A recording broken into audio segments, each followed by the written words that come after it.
चलिए आज फिर एक नई कहानी लेकर आए हैं आपके बीच। तो ये कहानी है शिकारी और कबूतर की। तो ये बहुत इंटरेस्टेड कहानी होने वाली है। तो इसको और इसका ट्रांसलेशन भी होगा हिंदी और टू इंग्लिश। तो देखिए वीडियो। तो चलते हैं वीडियो की तरफ। ये कहानी का टाइटल है the hunter and the doves. Hunter मतलब शिकारी भी होता है, और जो पक्षियों का शिकार करता है उसको बहेलिया बोला जाता है। डव्स मतलब कबूतर। बहेलिए और कबूतर की कहानी है। तो चलते कहानी की तरफ। There was a huge banyan tree. There was a huge banyan tree. Banyan मतलब बरगद का पेड़। ह्यूज मतलब बड़ा, बाद मतलब था। एक बड़ा सा पेड़ था। स्टिंग मतलब खड़ा था। स्टिंग खड़ा था ऑन दी अदर बाउंड्रीज मतलब आउटर बाउंड्रीज मतलब बाहर की side of A village. Boundary मतलब गांव के बाहर एक बरगद का पेड़ था बड़ा सा। All kinds of birds head their homes in this tree. All kinds सभी वर्ड्स मतलब पक्षी, सभी पक्षी के हेड मतलब था, सभी पक्षी का था होम मतलब घर, ट्री, इन दिस ट्री उस ट्री के ऊपर, सभी पक्षियों का घोंसला था उस ट्री के ऊपर। इवन दी ट्रेवलर यहाँ तक कि अजनबी would come and relax under it. अजनबी वुड कम आते थे और रिलैक्स आराम करने के लिए, अंडर ट्री के नीचे, अंडर नीचे, इट्स कूल ठंडी हवा, कूल ठंडी, सेड मतलब छाया, ठंडी छाया का, डूरिंग मतलब दौरान, the hot summer days, hot summer time दौरान मतलब टाइम, डूरिंग दौरान, गर्मियों के समय में अजनबी आते थे आराम करने के लिए, रिलैक्स आराम करने के लिए ट्री की छाया के नीचे गर्मियों के मौसम में। Once a fowler come to take a rest there. एक दिन, वंस मतलब एक दिन, ए फॉलर मतलब बहेलिया मतलब शिकारी, come to take a rest there शिकारी आया आराम करने के लिए वहाँ। He also had a huge net with him.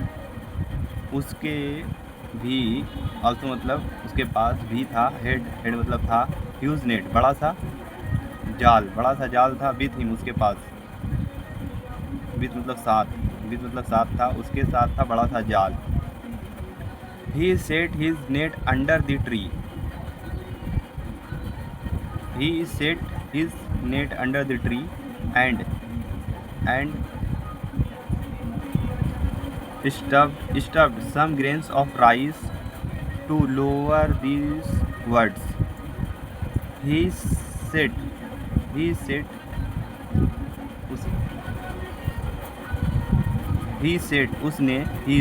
उसने नेट अंडर द ट्री जाल, सेट मतलब बिछाया, जाल नीचे, अंडर मतलब नीचे, ट्री के पेड़ के, उस पेड़ के नीचे बिछाया, एंड और स्टड मतलब बिखराया दाना, सम ग्रेन्स बिखराया कुछ दाने, कुछ अनाज के दाने बिखराए, ऑफ राइस चावल के दाने बिखराए, of rice, to lower these words नीचे, पक्षियों के नीचे। उसने अपना जाल पेड़ के नीचे बिछाया और पक्षियों को लुभाने के लिए चावल के कुछ दाने फेंके। ये हुआ उसका पूरा sentence. A crow living in this tree. एक कौवा वहाँ रहता था। सो इट देखा। एक कौवा जो वहाँ रहता था उसने देखा एंड और concerned his friend not to go down to eat the rice. Concerned एक कौवा जो वहाँ रहता था, उस पेड़ पे रहता था, उसने देखा और कंसर्न हिज फ्रेंड, उसने अपने फ्रेंड को इत्तला किया, नॉट टू गो डाउन, नहीं जाओ नीचे, ईट द राइस, चावल खाने, नहीं जाओ वहाँ चावल खाने, उसने इत्तला किया अपने दोस्तों को। तो यही बहेलिया है, देखिए यही कबूतर है। तो आगे की कहानी देखिए, बहुत इंटरेस्टेड होने वाली है कहानी। But at this some moment, लेकिन, बट मतलब लेकिन, एट दिस सम मोमेंट, उसी समय, लेकिन उसी समय, a flock of doves come flying over the banyan tree, लेकिन उसी समय कबूतर का झुंड उड़ता हुआ उस पेड़ पे आया, बरगद के पेड़ पे आया। They saw grains of rice strewn around and without losing a moment. They saw grains, उसने देखा, ग्रेन्स मतलब दाना, उसने देखा दाना ऑफ राइस, चावल का दाना, स्ट्रोन बिखरे हुए, अराउंड चारों ओर, उसने देखा बिखरे हुए चावल का दाना चारों तरफ बिखरे हुआ, और विदाउट लूजिंग मतलब बिना समय गवाए, ए मोमेंट एक भी क्षण गवाए उस समय। तो descended on the ground to eat the grains of rice, उतरे ऑन द ग्राउंड, उतरे मैदान में मतलब ज़मीन पर, टू ईट खाने के लिए, ग्रेन्स ऑफ राइस चावल के दाने खाने के लिए ज़मीन पे उतरे। डिसेंडेड मतलब उतरना, उतरे खाने के लिए। As soon as they started eating the rice, as सून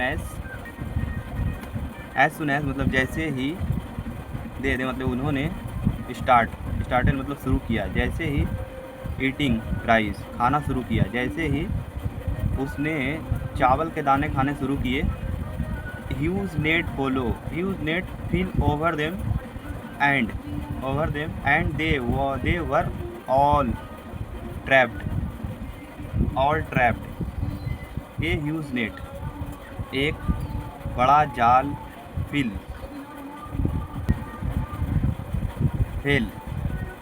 मतलब गिरा, ओवर देम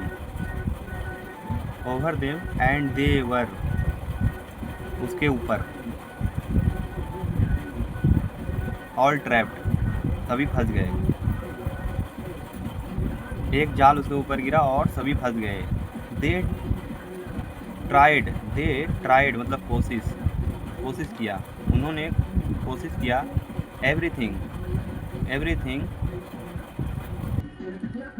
ट्राइड एवरीथिंग हर संभव कोशिश, to come out of the net, but even उन्होंने जाल से निकलने के लिए हर संभव कोशिश किया, लेकिन व्यर्थ,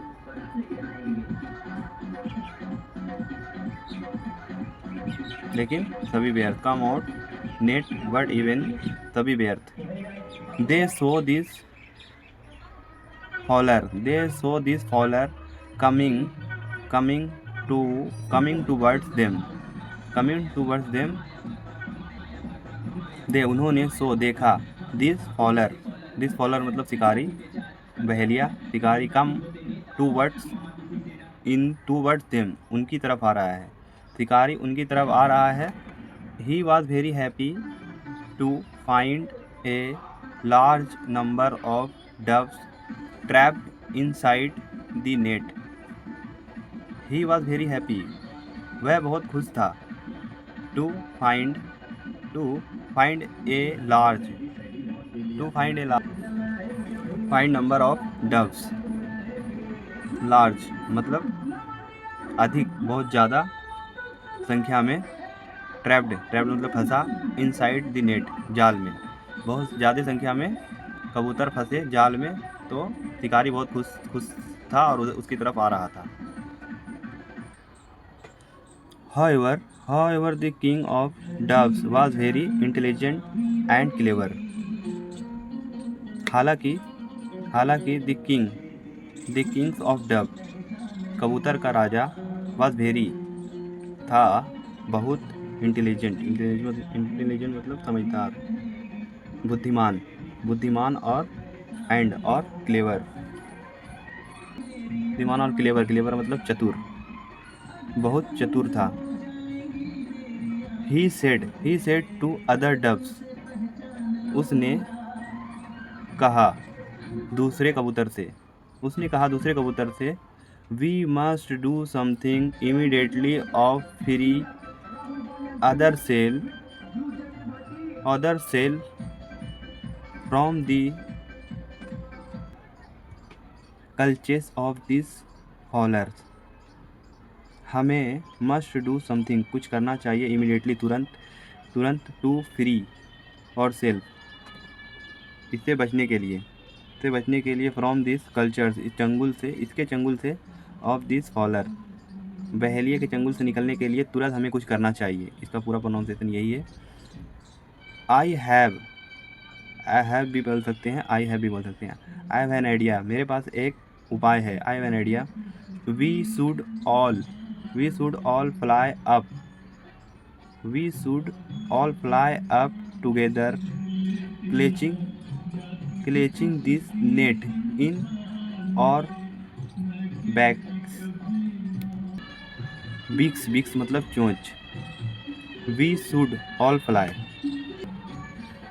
हम सभी को चोंच में जाल पकड़कर उड़ना चाहिए।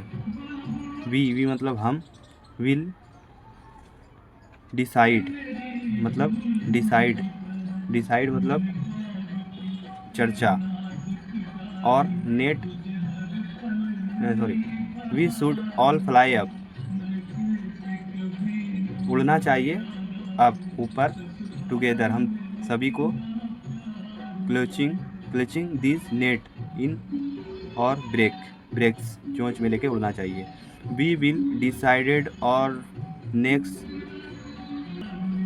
कोर्स ऑफ एक्शन लेटर, हम डिसाइड हम बाद में तय करेंगे, और नेक्स्ट मतलब बाद में, कोर्स अब तय करेंगे, ऑफ एक्शन लेटर हम बाद में तय करेंगे आगे का रास्ता। No come on friends let fly, चलो दोस्तों अब उड़ते हैं। अब इसका इधर का जो है बचा हुआ है, इधर का बचा हुआ कल करते हैं। इतना सा बचा हुआ है, ये कहानी कल करेंगे, तो चैनल को सब्सक्राइब करें।